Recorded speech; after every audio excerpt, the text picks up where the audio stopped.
So it's 6 o'clock. I'm sure everyone's had a long, long day. So I'm just going to dive straight in.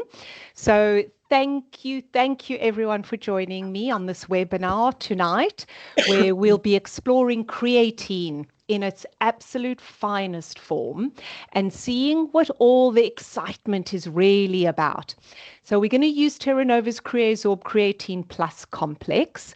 We're going to look at it, and I'll be sharing easy ways to uncomplicate everything we know about creatine and its powerful allies like HMB, NAD, CoQ10, and so much more.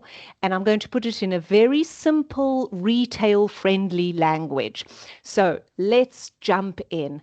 I'm going to start by explaining what creatine is, and it's a really simple compound that carries out a wonderful job in the body. So essentially, it's made from the amino acids arginine, glycine, and strictly speaking, methionine. So creatine is naturally made in the body, but it can also be obtained from food. And this is mostly, sort of animal-based foods like fish, meat, poultry. So if you're vegan or vegetarian, creatine is definitely something worth keeping in mind. It's essentially concentrated in high demand tissues, so tissues that need a quick, fast energy supply, lots of energy. So naturally, we find 95% of our creatine can be found stored in skeletal muscle, but we can also find it in brain tissue, in adipose tissue, so fatty tissue, but it's predominantly stored in the muscle. And as I said earlier, our body makes creatine naturally from the proteins that we eat, but it can make, interestingly, between 1 to 2 grams a day. And the primary builders, makers, synthesizers of creatine, your kidneys, your liver, and then very recently we're realizing and learning that the pancreas can also make creatine. The amount of creatine that we lose each day, so we make 1 to 2 grams a day, we lose approximately 2 grams daily. So about 2 grams of the creatine that we make is degraded. And of course, that's degraded into creatinine. And creatinine is essentially what's excreted by the body. So in a nutshell, our body naturally makes creatine. We can get it from food. We can make quite a bit. Most of it is stored in the muscle, and we can get rid of it very easily. Someone has their sound on. There's a bit of interference. There we go. Thank you. um, so, how is creatine made, and how does it work in the body? I find it very interesting, firstly, that the kidneys and the liver are involved in creatine biosynthesis. So the kidneys start the process off, and then, oh, we've got a bit of interference again. There we go. And the liver essentially helps to complete the manufacture of creatine. But what I find interesting is that the liver uses methylation to do this. So two factors that I'd like to highlight here. When we're talking about creatine and supplementing creatine, we need to also appreciate that we need to look at kidney health, and we need to consider liver health. All roads always lead back to the liver. And methylation. A lot of people struggle with methylation, especially when the body's under a lot of stress, if we're having too much alcohol, if we're vitamin B deficient, if we have a very strict vegan diet. So these are all the situations, actually, ironically, that we might consider taking creatine in. And then, of course, once the creatine's made, it's actively transported.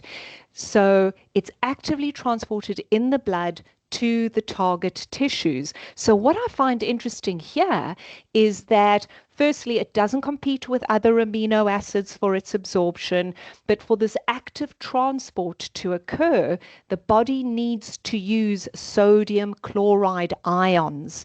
So the transport of creatine is very ion electrolyte dependent. So keep that in mind. When we talk about exercising and hydration and electrolytes, creatine needs sodium chloride. So how is creatine going to help with energy? How does creatine do its job? Now, before I explain that, I'm just going to recap quickly what ATP is. And because creatine is very much involved in providing ATP, which is the energy currency in the body. So you can see here ATP, it's a very special energy molecule, or the energy currency, we call it. So every time your body needs energy, it's going to use up an ATP molecule. So ATP is adenosine attached to 3 phosphate molecules. And every time we need energy, ATP comes along and gives up a phosphate molecule, and that's when energy is released. So, of course, if we want a constant supply of energy, we need to be able to replenish that phosphate molecule, and this is where creatine comes in. Creatine essentially uses an enzyme called creatine kinase, which transfers phosphate from ATP to creatine and turns creatine into phosphocreatine or creatine phosphate. So essentially, creatine holds on to phosphate molecules so that every time we need energy, creatine phosphate comes along and says, I've got phosphate, here you go. So creatine phosphate or phosphocreatine essentially is a wonderful energy storage compound. I think of it as an energy reservoir. The more creatine, the more phosphocreatine you have, the more energy you have stored ready to use. And where does it need to be especially prevalent? It's going to be especially important in high energy demand tissues like the brain, the nerve tissue, and the skeletal muscle. We know every time a nerve impulse is produced, every time your nerves communicate, they need energy. So creatine in the form of creatine phosphate or phosphocreatine comes along and says, here, no problem, I've got a phosphate to give you to create energy. So it's a wonderful, creatine essentially in a nutshell is a wonderful, rapid and ready power reserve. That's what I think whenever I think of creatine. Now, we all know the benefits of creatine due to the sports industry. So we've all heard of creatine in the past, but mostly when it came to sports performance. So there's a ton of studies on creatine and how it improves strength and aerobic capacity. Between 10 to 15% gains have been reported when it comes to the amount of energy that creatine can provide. It also helps to build lean muscle. So we see lean muscle mass growth, gains, and hypertrophy. So that's growth in size. Creatine also has been shown in many recent studies to significantly improve both upper and lower body strength, not just one or the other. So all round better performance with creatine. And it's not just for bodybuilders, it's not just for weightlifting. It's also been shown to improve sprinting, agility, jumping performance, and it's not just for sports and exercise enthusiasts. It's for anyone who needs to recover, to rehabilitate after surgery, intense exercise, or illness. And then, of course, there are all the broad spectrum benefits of creatine, which we're now starting to appreciate, in that it's not just for sports people, bodybuilders, and vegans and vegetarians. It's for everyone because creatine's been shown to provide similar ergogenic benefits in omnivores and vegans. Certainly, creatine supplementation increases intramuscular creatine levels far faster and far more in vegans because their baseline level is a lot lower. But it's been shown to be equally beneficial in vegans as well as omnivores or carnivores, if you get such a thing. The other benefits that have given creatine a lot of attention recently is the fact that it's been shown to be really, really beneficial in the elderly. Now, we know that as we age, our muscles, our general strength and bone strength reduce with age. We know that the older we get, the more we're at risk of developing sarcopenia, which is a wasting away of muscle mass. And the less muscle we have, the weaker the bones become. So there's an increased risk of osteoporosis, frailty, and falls and fractures in the elderly. So how can creatine benefit the elderly? Well, recent studies are showing that when creatine's combined with resistance training, essentially in elderly people, it increases lean muscle mass and strength. And the more muscle you have, the more strength you have, the more mechanical loading you can do on the bones, which means you can maintain bone mass, strength, and structure. So creatine is an incredible aid for the elderly, especially if we're worried about sarcopenia. Now, one of the other reasons that creatine's got so much attention recently is because it's been shown to be especially helpful for women, especially those that are going through menopause, perimenopause. So why, but really all stages of female health, why is it suddenly so wonderful for women? Well, we now know that women tend to produce and consume or eat less creatine. So supplementing with creatine can help support maintain good levels of phosphocreatine, which means it can be useful to support strength, recovery, energy, and ultimately healthy aging in women. But of course, just as we saw with the elderly, it only comes along, all the benefits come along with training and exercise. So resistance training and exercise, if you're going to take creatine, if you want the full benefits of creatine, resistance training, exercise, very, very important. And how much should women be taking to get all these benefits? Between 3 to 5 grams a day, not a lot. So 3 to 5 grams a day of creatine monohydrate has been shown to be safe, practical, and effective in maintaining good phosphocreatine stores, so good energy supplies. And many women, myself included, are going crazy for this incredible compound creatine because it's helped with my performance, with recovery when I go to the gym. It's helped with my mood, brain health. Definitely, I feel more mental resilience. My sleep's better. And of course, yes, I am perimenopausal, which is why I have such a huge interest in creatine. And studies show that it can support in preserving muscle mass, bone, reducing fatigue, improving energy and thinking, as well as stabilizing mood. So a wonderful support for women, all stages of life, but especially if we're perimenopausal or menopausal. Now, one of the other reasons and one of the main reasons that creatine got so much attention and is really loved by men, women of all ages is because of its cognitive benefits. A huge number of recent studies and mega big reviews in 2023 and 2024 show that creatine significantly improves memory, attention, and processing speed. So it's wonderful for all of these areas when it comes to cognitive health and well-being. How does creatine help the brain work better? Well, the first thing is that's very exciting is we know that creatine can cross the blood-brain barrier where it can supply extra energy.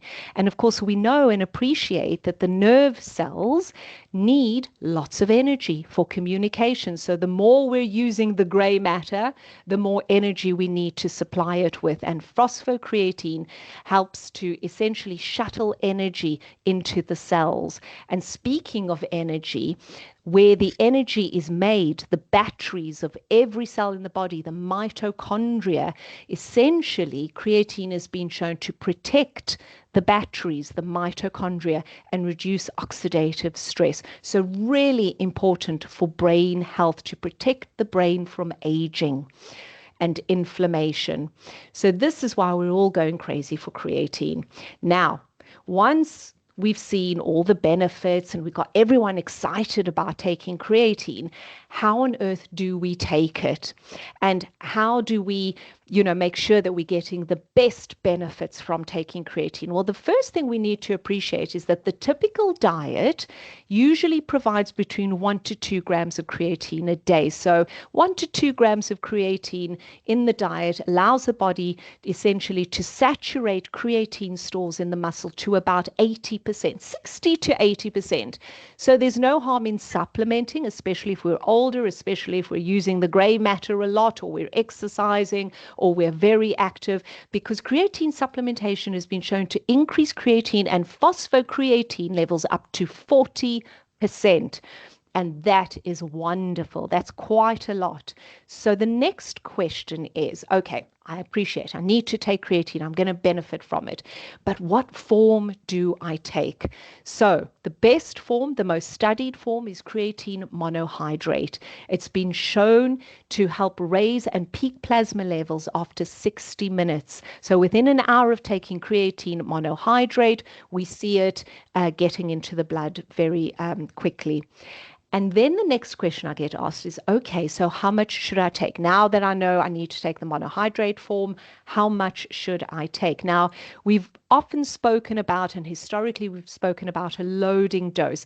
I find a loading dose is only necessary if you're very active, if you're a professional athlete, if you're very, very depleted and you want to get a large amount into the stores. And I think of creatine phosphate, kind of like your food supply in your pantry. So if you want to fill up the pantry very quickly, you can go as high as 5 grams. Some professional athletes have found that up to as high as 10 grams a day can be beneficial. But if you want to maintain, if you just want good support with creatine, you're not a professional athlete, you're not under a lot of stress, energy demand, then 3 grams is the perfect amount to take to maintain good levels of creatine. So 3 grams, 3 to 5 grams, if you really want to push it, wonderful for maintenance. And then what happens when you stop taking creatine? Well, interestingly, studies show that it can take up to 6 weeks to reach, to return to baseline levels, essentially. So, taking creatine doesn't stop your body from making it, doesn't down-regulate the body in any way, and can stay for quite a while, and you can maintain good levels for up to 6 weeks. So that's the dosing. The next question I get asked is, well, when should I take it? Should I take it before exercise? Should I take it after exercise? When is the best time to take it? Well, it's not about timing, it's about consistency. So studies show that as long as you take creatine on a regular basis, your body should be able to access it whenever it needs it most. So it's essentially consistency over timing. Creatine is not a one-time, one-off, quick, oh, I'm taking creatine, I'm going to have lots of energy now. It's about habit, not hype. So consistency over timing. Just make sure you take it on a regular basis. And then the last 2 questions that I get asked is, well, I've heard that creatine can make you retain water, can make you swell, can make you very big. So creatine, specifically creatine phosphate, is very hygroscopic. It creates an osmotic gradient, so it draws water into the muscles. Now, some people love that initially when you start taking creatine, you see your muscles getting bigger, but it's mostly water weight. It takes a few days for your body to regulate, and then it turns into muscle gain, not just water gain. So it's important to set expectations from the start, that initially when you see the gain, it's mostly going to be water. But after that, if you combine it with good exercise, you'll see that it's muscle gain. And most importantly, it's working, and you've got lots, the pantry's full of energy reserves to use. The other thing that's really important about this factor, about the water and creatine, is that it's important to stay hydrated. Creatine creatine loves water. So stay hydrated when you take creatine. This is also going to help the kidneys, because remember we said earlier that the creatine degenerates into creatinine, and the kidneys flush that creatinine out. Now, the sixth thing and the last thing that I get asked about creatine, there's rumors about it affecting kidney health. There's rumors about creatine, being heavy on the kidneys. These are myths. There is absolutely no research to support this claim that creatine damages your kidneys, can be hard on your kidneys, even at really, really high doses. The only people that may struggle with creatine are people that already have kidney issues. So if you do see a change in creatine or creatinine levels when you do a urinary test or a glomerular filtration test, or when you test the kidneys out and you see issues with raised creatine or creatinine, investigate further. Don't think, oh, it's because I'm taking the creatine. Creatine does not unnaturally raise creatinine levels. So that's essentially everything we need to know about creatine. Now, as if that wasn't good enough, and because Terranova never just gives you one thing, we also looked into HMB. HMB is creatine's perfect partner. What is HMB? Why does it work so well with creatine? So HMB is hydroxymethyl butyrate, and it's a derivative of leucine. And you might remember leucine is one of the branch chain amino acids. It's an essential amino acid that we have to get from the diet that's involved in muscle maintenance and repair. And so hydroxymethyl butyrate, which comes from leucine, essentially has been shown to maintain muscle strength, support recovery, prevent its breakdown, especially if we're elderly, if we're ill, if we're inactive and we're worried about sarcopenia in the elderly, or losing all that muscle that we built when we were very active and going to the gym all the time and training. So HMB is a wonderful partner to creatine because it maintains muscle, it helps with recovery, and it reduces the breakdown of the muscle. So what essentially Terranova has done is we've put creatine together with HMB. Creatine will drive the performance, will provide the energy to work the muscles, to build the muscles, and HMB will reduce muscle damage and speed up and support recovery. Together, they essentially improve training, adaptation, strength maintenance, and it's not just for athletes. The elderly, anyone who wants to maintain their strength through the years, anyone who's maybe recovering from illness or surgery, or essentially wants fitness, strength to be a priority. And do we have evidence for this? Well, firstly, evidence regarding HMB is huge. A recent meta-analysis which looked at over 2,000 people showed that supplementing with HMB significantly was way more effective than placebo, and it prevented muscle mass in as quickly as short as 7 days. So muscle mass loss was prevented in a shorter period of 7 days, and then they looked at studies that extended over 6 months, and it worked over a 6-month period too. So a wonderful, wonderful compound if you want to prevent muscle wasting, if you want to support muscle growth and repair. So combining the two, do we have research on creatine together with HMB? Well, a 6-week study showed that the combination essentially improved functional strength, especially with exercise. So combining HMB with creatine, we're giving you performance plus protection. So we're improving muscle performance and we're protecting that muscle. So all-round performance and protection with that combination. And of course, because it's Terranova, we're not just going to give you creatine. We're not just going to give you HMB. We're going to provide them in the most technologically advanced bioavailable form, in the BioSNEDs form, which is essentially compounds in, like the creatine and the HMB, in a biologically activated, self-emulsifying, liver bypassing delivery system. What do I mean by that? We take the creatine, we take the HMB, and essentially we ferment them. So we use a mycofunctional fermentation process to activate them. Once they're activated, we encapsulate them with a stabilizing glucan particle layer. So we use glucans from mushrooms, and we protect these active compounds, and then we layer it in another layer, which is essentially a lipid matrix. And this lipid matrix is self-emulsifying, so it's providing extra protection, and it forms an emulsion which enhances its dispersibility and helps its absorption.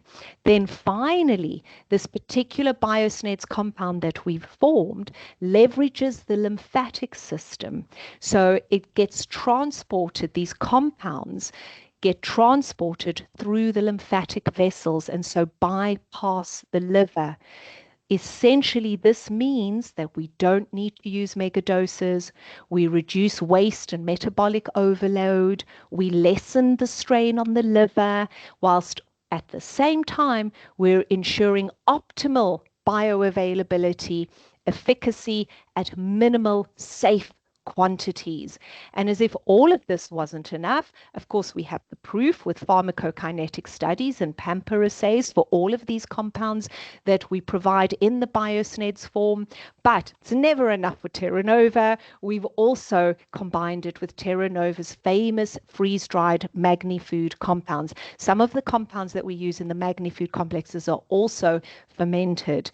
And so by combining the BioSNEDs with the magni-food complex, we're essentially supporting the body's biochemical environment and nutrient integration.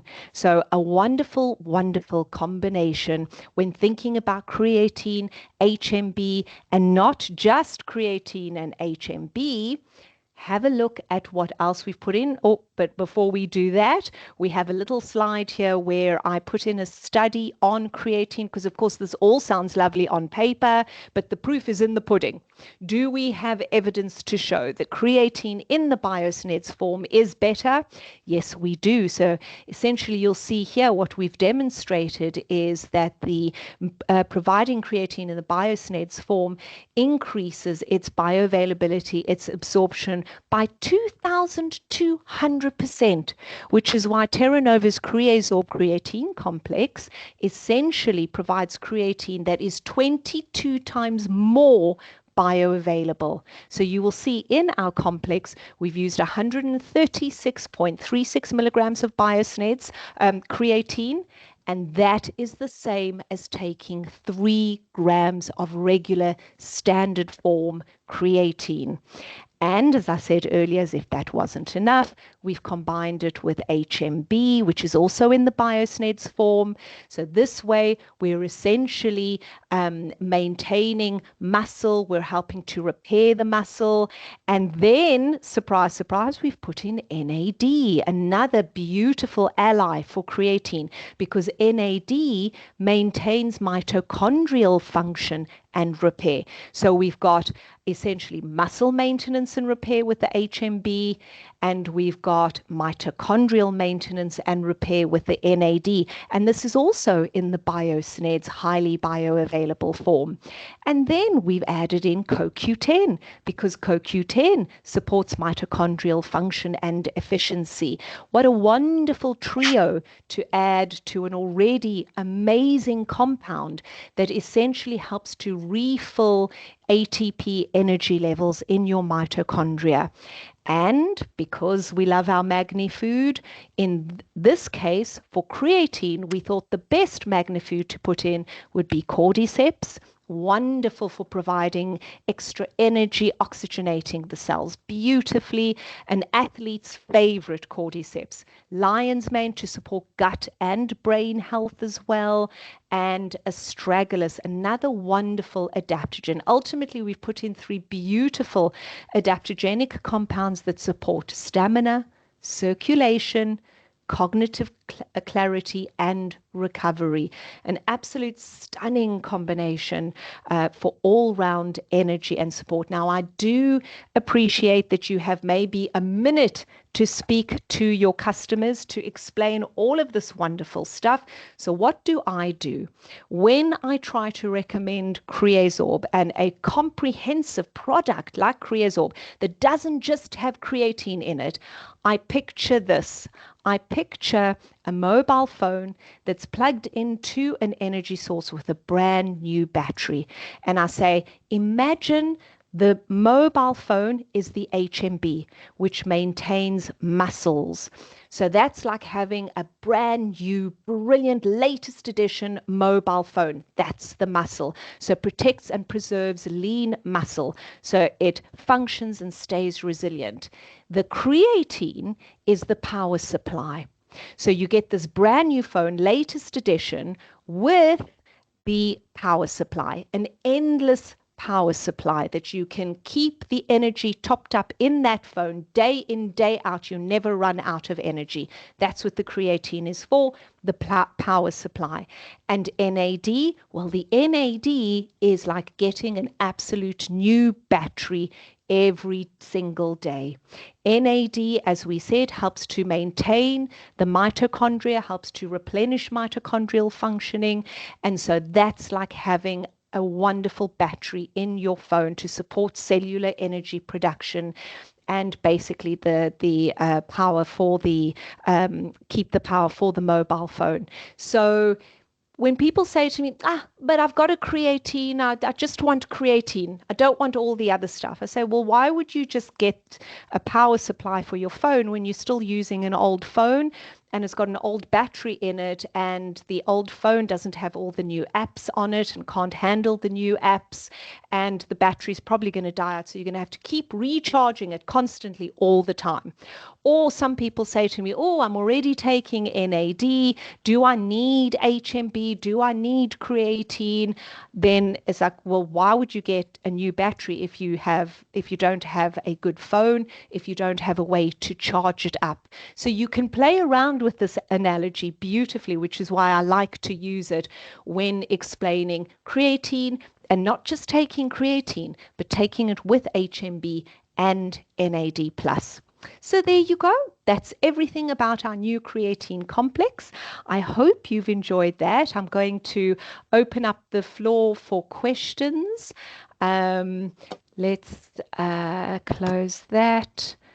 There we go. Right.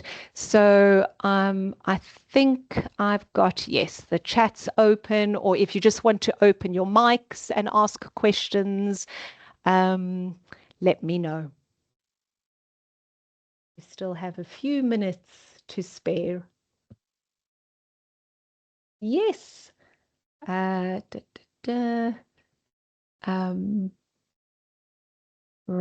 I think we've probably covered everything. We had, thank you. Thank you, Sam. We've had a few questions the last time, but I think I will have covered a lot of those things in this webinar, like the fact that creatine doesn't compete with any other amino acids because it uses a different transport mechanism. So taking lots of creatine isn't going to push any other amino acids out or create an imbalance. The other question, I'm trying to think what else we had. Is the CreaXorb complex useful? Is it safe to recommend for people with autoimmune issues? Thank you, Esther. So absolutely. And I think the question came from the fact that if you look at our CreaXorb complex, the astragalus, now a lot of people say that astragalus can be associated with immune stimulation. The amount of astragalus that we've used in the CreaXorb will not stimulate an autoimmune reaction or someone that has the autoimmune issues. And specifically, if we're thinking of autoimmune issues like hypothyroidism, essentially we've found and studies show that creatine can be very helpful, even astragalus. So our CreaXorb complex is absolutely safe to recommend to anyone with autoimmune conditions, especially hypothyroidism.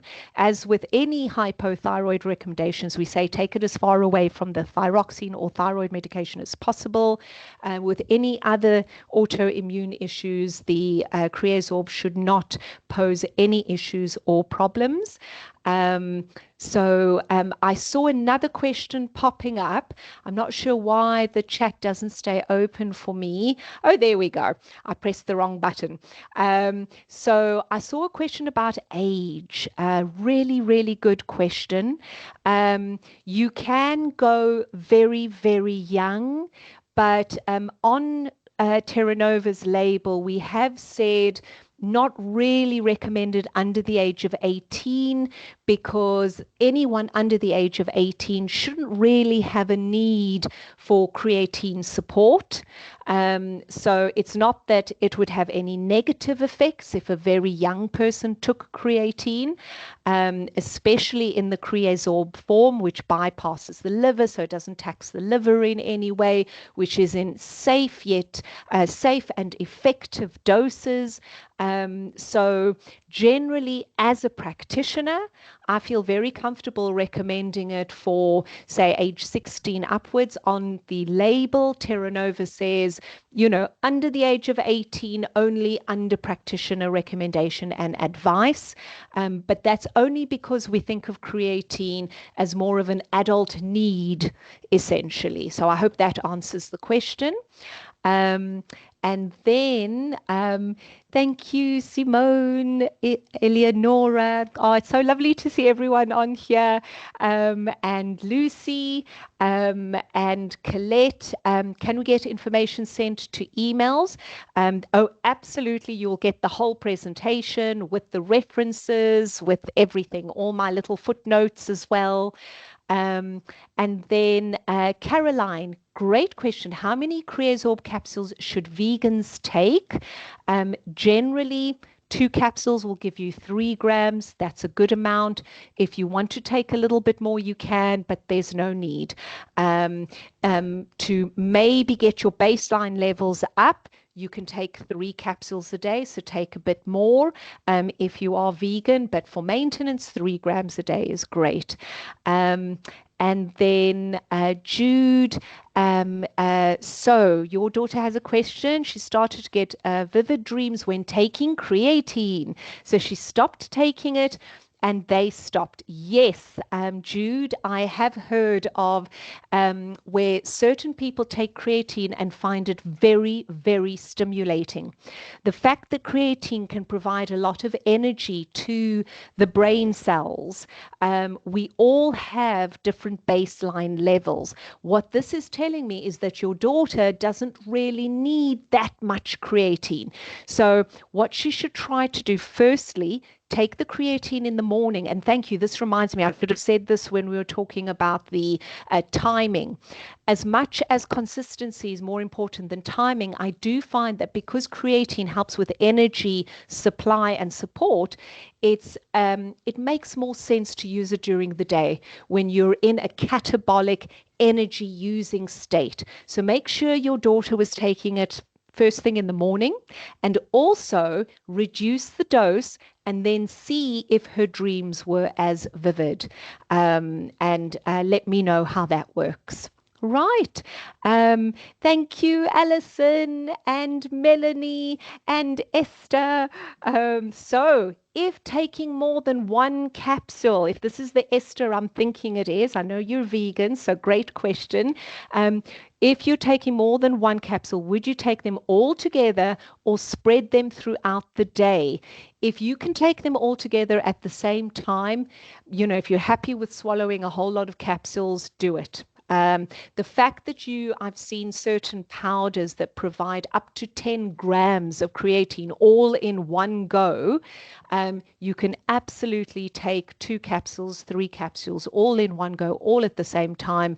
Especially that means you'll, sort of not risk having energy production or energy source at the end of the day.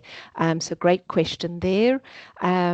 Great. And then Keith, so lovely to see you here. Thank you. And Lucy, would you recommend it to someone under 18 with anorexia? Oh, beautiful question. And you've reminded me of something else. So yes, I would. I definitely would. Just, of course, make sure, I don't know what extent the anorexia is, that the kidneys are functioning healthily, everything's good, then yes, I would definitely recommend it to an under 18-year-old. And I would recommend, the full 3 grams a day to support energy, and especially the Terranova CreaXorb, because it's not just creatine.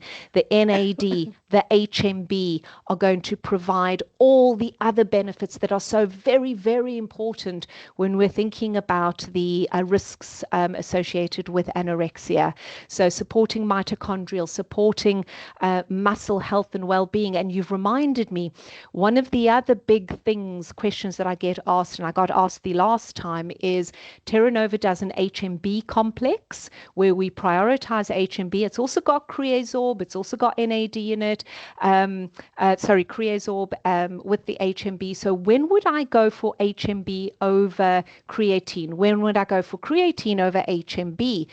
HMB, I tend to think more when there is a muscle wasting sarcopenia issue or problem. So generally, I think of the elderly, or I think of, say, anyone on these injections, these diet injections, where they can be associated with muscle wasting because it's very hard to get to the gym and exercise when you're in calorie deficit and you're not feeling too energetic.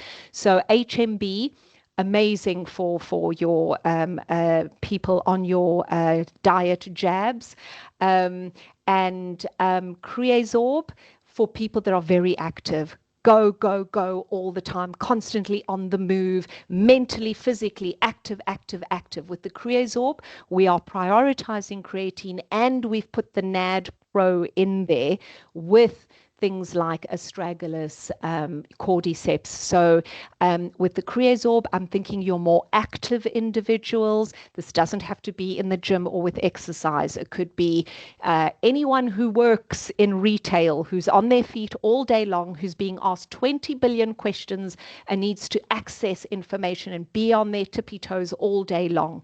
So CreaXorb, absolutely beautiful for that situation, whereas HMB or the HMB focused product is for people that are worried about muscle wasting loss and aren't that active.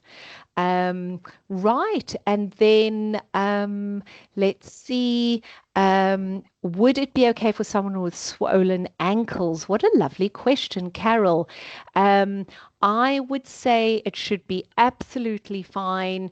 The swollen ankles, I'm thinking check what it's related to, because swollen ankles, I know I'm very conservative and but I tend to think first, check the heart, check that everything's okay, that it's not related to any cardiovascular issues. I'm very obsessed with cardiovascular issues. So when I hear swollen ankles, that's the first question I ask. If it's not, if it's just poor lymphatic flow, if it's just generally that they are holding on to water and they're not on any medications, then creatine would actually be, and the CreaXorb specifically, would be a beautiful, wonderful complex to recommend. So should be absolutely fine in that case. Susie, thank you too. Carol, you should have read. No, it was a good question. It wasn't obvious in the slides. So I hope I've helped clarify it more. And then Caroline, is there any point taking CreaXorb and HMBPro every day? Oh, Caroline, you're reading my mind, or you've looked into my supplements cupboard. I take one CreaXorb in the morning and I take one HMB in the evening. As some of you may know, my husband managed to break his both his arms recently. So I actually have him on both, and I have him on mega doses of both. And touch wood, he's doing beautifully on CreaXorb and HMB. I just don't want to take any chances, and that is a very special situation. And because I'm lucky enough to have access to all these beautiful complexes, and I can't pick and choose, I do go for a combination of the two. I take one of the CreaXorb in the morning, I take one of the HMB later on in the day. Alison, really interesting. Definitely a product I needed to research. Thank you. Oh, bless you. Thank you. Huge, huge, huge pleasure. Right. Such wonderful questions. Thank you, guys. What a lovely group. Thank you, Maggie. Oh, such a pleasure. Brilliant. Well, I think that's everything. I think we've covered everything beautifully. I hope you're all going to go and try your CreaXorb. I hope you're all going to be bouncing around and enjoying the warmer weather that's coming very, very soon. Thank you, guys. Thank you.